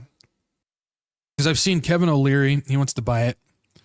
Musk apparently wants to buy it. I heard that Trump's team wants to buy it. Or the reports say. But then the reports are saying that ByteDance, the one who owns it, doesn't want to sell it.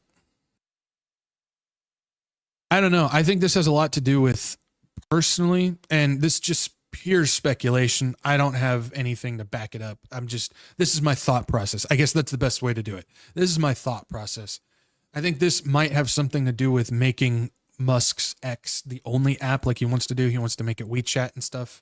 And so if he gets rid of the biggest competition when it comes to those videos things, it might help. Maybe not. I don't know. Do I think it's going to get banned? I don't know. They said it's supposed to shut down on Sunday, but Trump wants to keep it open. So I don't know, Patrick. I really don't have an answer. That's one that I don't really have an answer, and I'm just waiting to see what happens. Do you think there will be a major reaction to it? If there's a major reaction, it's just going to be a bunch of people just like on social media up in arms because it's all the young crowd that's really on that. So there might be a small uprising on there. I know a lot of people have moved over to something called Red Note, which is another app from China. Yeah, speaking of which, China.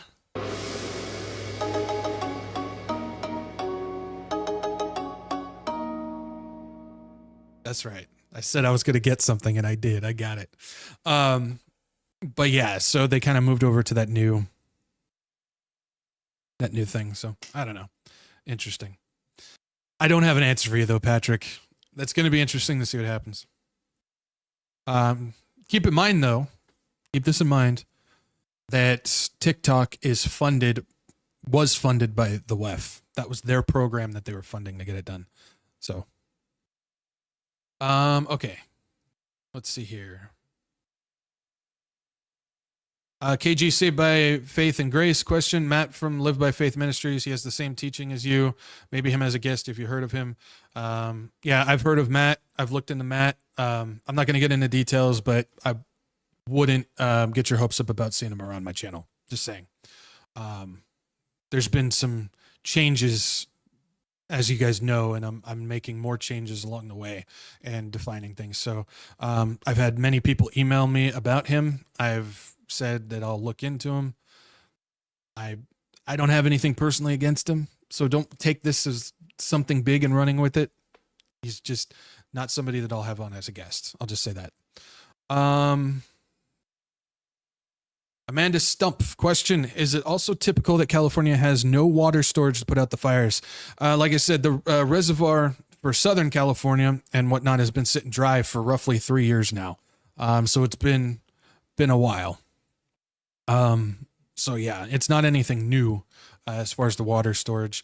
There's a lot of other stuff, a lot of other details and stuff regarding that. There's things about, the resniks, something like that. They apparently control like 60% of the water that goes to their stuff, which leaves other farms and other homes and stuff without water and stuff. This is water wars going on right now. I know, that sounds like something like from Water World or whatever, Water Wars and all that. But yeah, there's some stuff regarding all of that. I don't know all the ins and outs. That's why I didn't really bring it up. But as far as water storage, yes, there's been a major water storage problem as far as that goes. Gary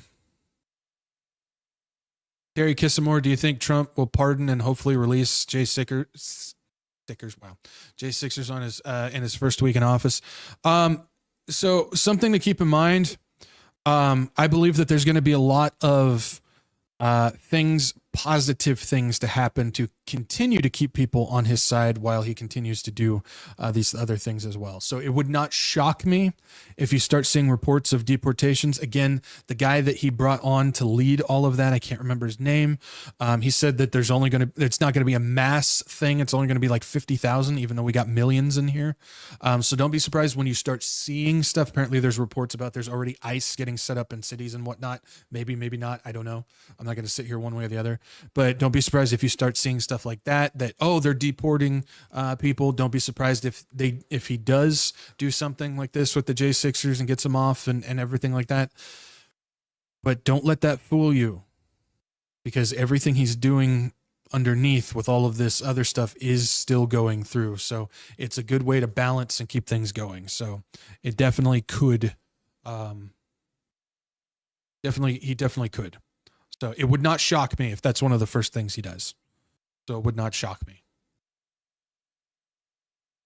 Richard Ropiak question. Do you think that some people are being baited to blame someone other than the state leaders for those fires and gas explosions, being the state leaders were fully aware of the hazards?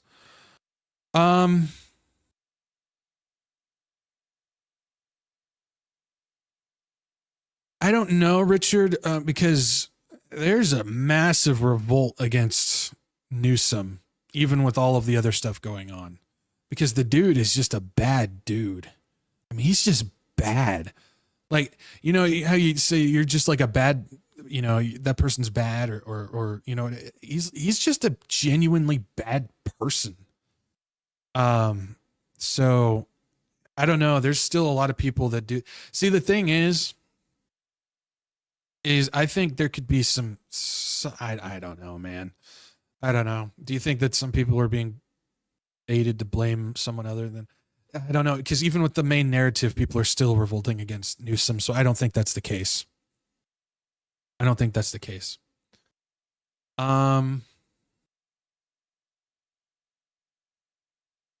In his image, Katie question, if perhaps the LA fires were set by arsons, could they be illegals paid by Soros at all to start destroying our nation? Chaos could be. I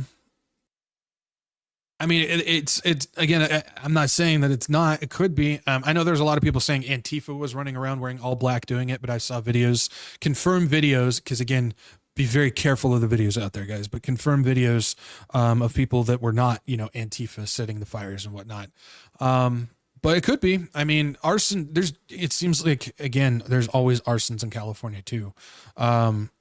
Like one of the Northern California fires not too long ago, my mom probably fill in because she was right next to it, was just because some moron threw a lit cigarette out into a field, and it started a massive wildfire. It's just, so, I mean, it could be though. That's definitely one of those things. I've seen people throwing gas cans off the side of the road and stuff. So definitely could be one of those things. The thing is though, why are they not starting it in other states? That's a question that I have. Why California? Even though wildfires always break out in California, why not start it somewhere else? Maybe to cover something up. I don't know. I'm just throwing out some thought process. That's usually how I think when I'm going through all this stuff. It's just why this, why that, how would that work? How would this fit? Things like that. So definitely possible, Katie, for sure. Rick Whitaker question, why are the religious communities all on board for Trump? As I've said before, it's one of those things where, again, they made the left look so over the top, stupid, and evil that the only quote unquote logical choice was to vote for Trump. And so how politics are built to work is to get people emotionally attached. And so you continue this campaign to make a platform so stupid and evil, continue to move the other platform basically into the same position that the other one's in, and just make it look better, and people emotionally grow attached to it. And so politics are built that way to hit you in the emotional feels like that. They make it because they give you the illusion that this is your chance to have a voice and to move a direction, even though that there is no choice. It's an illusion. And so people hold on to that whatever voice that they have left, even though they're shouting into the void. And so a lot of religious groups hold on to that, and it makes them compromise on biblical things. We have a lot of these people. I am 100% against abortion, but I am going to throw my support against this other person and vote for less babies to get killed because it's not the other people. And so they have now forced you to not only compromise on it, but at the same time, now you are actively defending a position that you don't supposedly agree with, a biblical position. And on top of it, your vote is just giving consent for them to do it. So now you have given them permission to kill the babies in order to do it. So it's the same thing. I've broken all that down before. So, that's really what that's all about. KG, question. Did you see that Bill Gates met with T-Man and said the meeting went great and he looks forward to working with him? Father of the jab, meet the jab push. Yeah. So I addressed that earlier on. He had a big meeting with it. I always find it funny because the excuse that I'm saying is, well, all these bad guys and all these Democrats and stuff are meeting with him just to try and save their skin. I'm sitting there going, nobody's getting jail time, man. You guys remember when Trump put the medal on Fauci? Yeah, and everybody's saying that he's going to arrest Fauci? That ain't happening.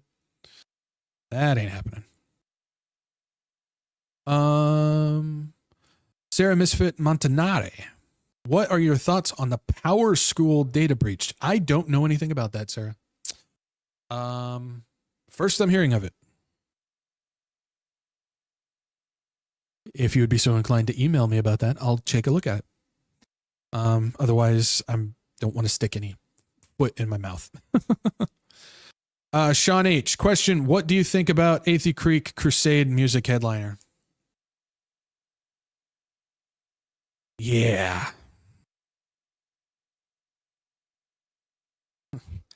When we saw, okay, so there's a series of events with all that. I woke up Sunday, if you guys don't know, I do home church at my dad's house, and we attend Athey Creek online. And so I woke up Sunday, and I was kind of just doing stuff before I headed over to my dad's house, and I saw that it was like an email or a comment, I can't remember, about how disappointed they were that Athey Creek was did a thing promoting Billy Graham, Chris Tomlin, and Trump. And I was like, what? I have no idea what you're talking about. And then I went to my dad's house and we watched the service, and they did like an hour-long presentation where Brett was just gushing on Billy Graham and promoting this crusade that they're doing with Chris Tomlin as the music thing and whatnot. And I said to my dad, there's no way I can defend this. I can't defend it. I'm disappointed. I think a lot of it has to do with Brett doesn't know. You know how I said there's a lot of prophecy guys and stuff that do know information and they withhold it? I think Brett is just in the position where he doesn't know. I do believe, and I'm not just being Mr. Defensive. I think that's my actual opinion. I just don't think he knows about Billy Graham and his universalist beliefs. I just don't think he knows about Chris Tomlin and the whole music scene and all that stuff. I just don't think he knows about Donald Trump and his history. And it's unfortunate to see somebody who I promote do an entire thing pushing that forward. And I know a lot of people say, why not contact him and whatnot? I've tried. That's the problem with a lot of these guys, these big guys, is you can't get a hold of them. You just can't get through to them. You just can't. And I've tried. I'm nobody to them. I'm just a little guy. They don't know who I am. As much as people might think, I'm not as I don't know all these guys. I know some of them. I don't know all of them. I don't know Brett. I don't have a way to get a hold of him. So I've tried. I was disappointed. I don't have any way to defend it. I think it's unfortunate, especially Chris Tomlin. That's a tough one. It saddens me. See, that's one of the big things that I'm looking forward to with the patchwork, the Misfit patchwork that we're putting together with these new guys. These guys that I'm bringing in, you can get a hold of them. They will respond. They personally will get back to you. It's already happened. I've sent a couple of people to these guys already, and they have talked to them. They have responded. They have interacted. And I think that's exactly what we need. I need that because I'm not a pastor, and I have a lot of people come to me with some biblical questions that I'm not qualified to answer. I need somebody that I can send them to. I couldn't do that with any of the old guys that I was connected to because you can't get a hold of them. These guys, you can. And so I think that's going to be great, is if you guys have questions and concerns and stuff like that, you can get a hold of these guys. So that's one of the things I'm looking for. That's just kind of an off on a rabbit trail type of thing, but I'm disappointed, Sean. There's no other way to put it. I'm disappointed. I'm disappointed at the music at Athey Creek anyways. People know that. I still get some people asking, you're against the music, so why do you? We skip the worship stuff every week because Brett has wonderful teaching. But unfortunately, like I said before, and I've warned about this, the moment you let that mystery religion stuff into your church, some churches go fast, some it takes a long time, but either way, they do start going down the wrong path. And just me being transparent, I'm getting concerned that they might be going down the wrong path. I'm not saying that they are. I'm not saying that they're compromised yet, but I'm just saying I have that thought creeping in, and it concerns me because this is something that I've seen happen every time. Judith Maynor, what are your thoughts on Robert Breaker? I like his ministry. Not a fan of Robert Breaker, and I won't ever recommend him.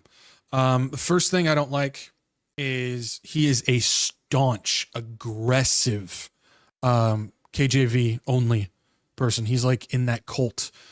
He will destroy anybody who does not use the King James Version only. I follow people that are KJV only. Spencer Smith is that way.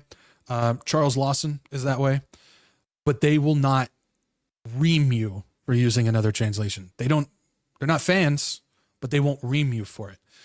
I don't like anybody who takes it in the cult way of just destroying you if you don't use it. The other things that I've seen from him is he's made specific videos begging for money so he can build a house before the rapture and stuff like that. He's set multiple dates. People say that he hasn't. He has. He's set multiple dates. He likes to take events and place them into Bible prophecy, and it proves wrong and wrong again.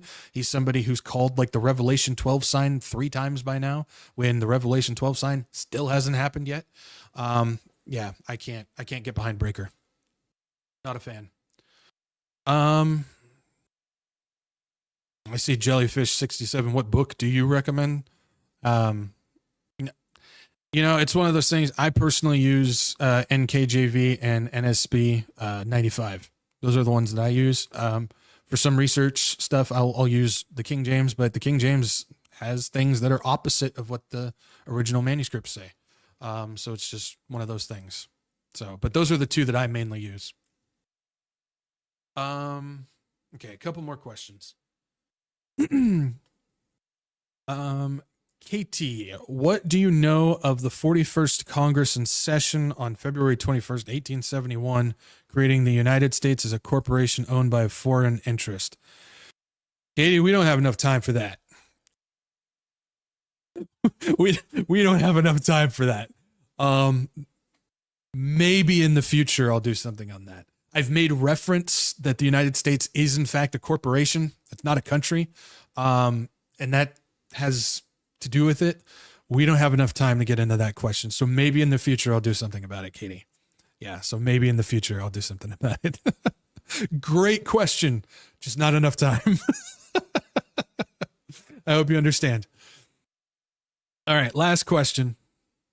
And of course it is the peanut gallery. Oh man. All right. Let's see what you got for me this week. If your nose goes on strike, do you pick it? Well, see, here's the thing is I'm, what's the thing? I'm anti-union. So if my nose goes on strike, I'm firing it. So just keep that in mind. My body's got no union. Oh my goodness.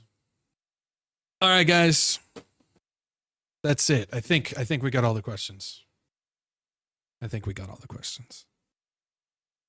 right. Yep. That's it. All right, guys. Thank you guys for joining me today. Went a little bit late. I apologize for that. We got church and stuff tomorrow, but thank you guys for joining me today, and long, interesting stuff. I mean, if you don't take anything away, just try to avoid the sensational stuff and just kind of pause, think, and see if there's other information, simpler information that you're missing, and collect all things first and see how they connect together. That's mainly the main thing that I want people to come away with tonight. So, but yeah, that's all I got. Thank you for joining me. Usual spiel. If you guys can, like, share, subscribe, get this out to as many people as you can. It's not about views, not about butts and seats, but it is about getting the warning out to people and getting people to Jesus. Like and sharing and subscribing helps the algorithm reach those people who are lost, have questions, and ultimately need the gospel of Jesus Christ. So if you guys can do me a solid, like, share, subscribe, it helps reach them. Also, make sure you guys follow me, Rumble, Odyssey, Telegram. Those are my backup channels. If I get booted off YouTube, we'll be backup live streaming over on Rumble. So make sure you guys follow me there. Odyssey's a backup for the backup. And then Telegram, I post updates, announcements, news, things, and anything in between. I just kind of throw some stuff up there, links to videos, new videos, links to the shows, Sunday funnies, and some other stuff here and there as we go along. Of course, you got your one-stop shop to keep up to date on what's going on, which is the WretchedWatchmen.com website. That's the place that will always be up to date the most. So make sure you guys follow that. You'll always find the latest podcast, announcements, events, all that stuff there. So make sure you guys bookmark that page as far as that goes. Coming up in March, of course, we've got the If We're Here, Still Here Bible Prophecy Shindig, March 15th. This is entirely free, entirely online, no travel needed, no payment needed, no registration needed, none of that junk. Just log into the YouTube or the website, and you don't even need to log in. Just go to the YouTube and the website, watch, and you will be met by these gentlemen on screen. Of course, we added Pastor Jeff Solwald from Calvary Chapel, Madison. Great dude. And so I'm looking forward to having him on this as well. So make sure you guys do that. We're a little less than 2 months away, guys. We're almost there. Can you believe that? Man, it's crazy. It's crazy. Remember, you guys are the ones that allowed this to happen. And then along with that, coming up on Tuesday, don't miss it. We got another guest. That's right. We've had Chris Q. He's new. We got Jeff Solwold joining on this. He's new. And we got another new guy, Levi Hazen, from Life in Messiah. He's going to be joining me. We're going to be talking about Israel and all the things going on with that, biblical, historical, and current events. It's going to be a great time. So make sure you guys tune in on Tuesday, same time and same place. It's going to be good stuff. And then last but not least, if you guys would like to support this channel and what I do and what I got going on and all that stuff, we got donation links down below, CashApp, Venmo, and Give, Send, Go. And yeah, you guys, again, are the ones that allow me to do this. This channel is not monetized or anything. The only thing that I sell are the Misfit shirts, but all of the profits go to the Houston Pregnancy Help Center. So I'm not making anything on that. Toby's not making anything on that. Everything that you see going on is by you guys. So if you guys would like to support and help keep this going, those links are below. Thank you for that, for your support and your prayers, and everything. I'm just so blessed. And I thank the Lord for you guys every day. All right, guys, that's all I got. Tomorrow is Sunday. So make sure you guys get your wretched, heathenic, misfit booties to church tomorrow, whether online, in person, doesn't matter as long as it's a Bible, believe in Christ, following church. Get there. Lord doesn't come back by Tuesday. I'll see you guys right back here with me and Levi. Peace out. Maranatha.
You're still here?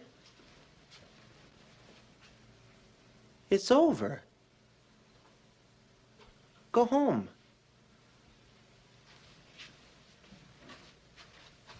Go.